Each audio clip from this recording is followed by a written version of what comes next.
Cyber अपराधों पर रोकथाम के लिए पुलिस ने संसाधन बढ़ाने शुरू कर दिए हैं। भोपाल के 37 थानों में रविवार को साइबर हेल्प डेस्क की शुरुआत हो गई है।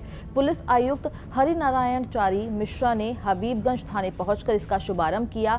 हेल्प डेस्क की जिम्मेदारी शहर में 400 पुलिस कर्मचारी संभालेंगे। इन सभी पुलिस कर्मियों को 6 दिन का विशेष प्रशिक्षण दिया गया है। ये डेस्क 5 लाख रुपए तक के ठगी की शिकायत कर सकेंगे। जल्द शिकायत होने से पीड़ित का रुपए साइबर पुलिस तत्काल होल्ड करा लेगी। इससे रिफंड होने की संभावना बढ़ जाती है। इस नई व्यवस्था के लागू हो जाने के बाद साइबर ठगी की शिकायत करने साइबर क्राइम सेल नहीं जाना होगा। नजदीकी थाने में इसकी FIR लिखी जाएगी। साइबर क्राइम सेल केवल बड़े मामलों में कार्रवाई करेगा। अधिकारियों का कहना है कि नई व्यवस्था से लोगों को जल्द राहत मिलेगी, वहीं कार्रवाई में भी तेजी आएगी।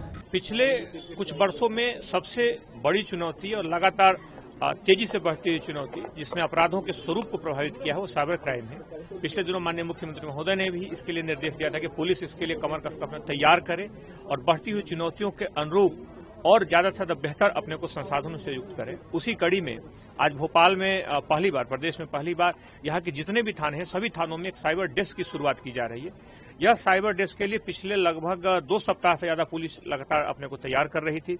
इसमें 500 से ज्यादा जवानों को इसके लिए प्रशिक्षित किया गया है। इसमें जो पर्याप्त जो मूलभूत जो संसाधन है उन संसाधनों को थानों में उपलब्ध कराया गया है। खासतौर पे मोबाइल के लिए जो हम सीयर जो पोर्टल है, खासतौर पे नेशनल जो हमारा NCPR का जो पोर्टल है और समन्वय जो पोर्टल है, इस तरह के पोर्टल के माध्यम से राष्ट्रीय स्तर के इस तरह के वेबसाइट्स हैं जिसमें पुलिस जाकर के बहुत सारी आधारभूत जानकारियां निकाल सकती हैं साइबर क्राइम के बारे में। उसके बारे में पुलिस ने सभी जवानों को प्रशिक्षित किया गया है और प्रारंभिक तौर पर जो शिकायतें आती हैं, खासतौर पर 5 लाख से कम की जो शिकायतें हैं, उन शिकायतों की तह तक पुलिस जाकर के अनुसंधान करेगी, आरोपियों को पकड़ेगी। ऐसे मामलों में पुलिस ने पिछले दिनों भोपाल पुलिस ने लगातार, हम जानते हैं कि डिजिटल अरेस्ट के भी कुछ केसेज आए थे और उन केसेज में भी आरोपियों को तह तक महोबा तक जाके पकड़ा गया। इसमें क्राइम ब्रांच ने भी काफी पिछले दिनों बेहतर उसमें अनुसंधान किया और लगातार अपराधों की प्रकृति बदल रही है। खासतौर पर यह है कि अलग अलग तरीकों की अगर हम बात करें तो पिछले दिनों इसका जब वर्गीकरण किया गया, इनको अलग अलग निर्धारित किया गया किस किस तरह के मॉडस ऑपरेंडी हैं, तो इसमें 50 से ज्यादा अलग अलग तरीकों का उपयोग करके साइबर क्रिमिनल्स ने अपराधों की प्रकृति को लेकर लोगों को ठगा था, लोगों को धोखाधड़ी का शिकार बनाया था।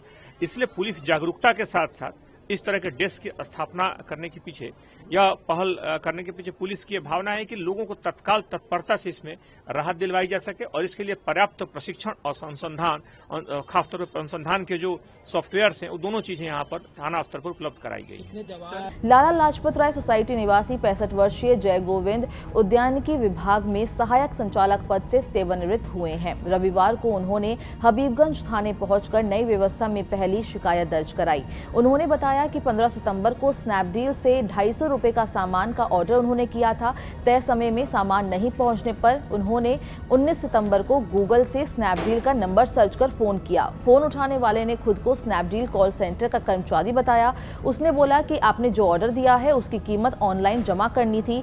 जय गोविंद ने बताया कि रुपए तो जमा कर चुका हूं। साइबर ठग ने कहा कि रुपए हमारी कंपनी के पास नहीं पहुंचे हैं। इस पर उसने मदद के नाम पर एक वेब लिंक भेजी और उन्होंने जैसे ही उसे खोला 3 बार में 1,50,000 रुपए उनके खाते से कट गए। उन्होंने उस नंबर पर दोबारा फोन किया तो वो लगा ही नहीं। बाद में उनको ठगी का एहसास हुआ।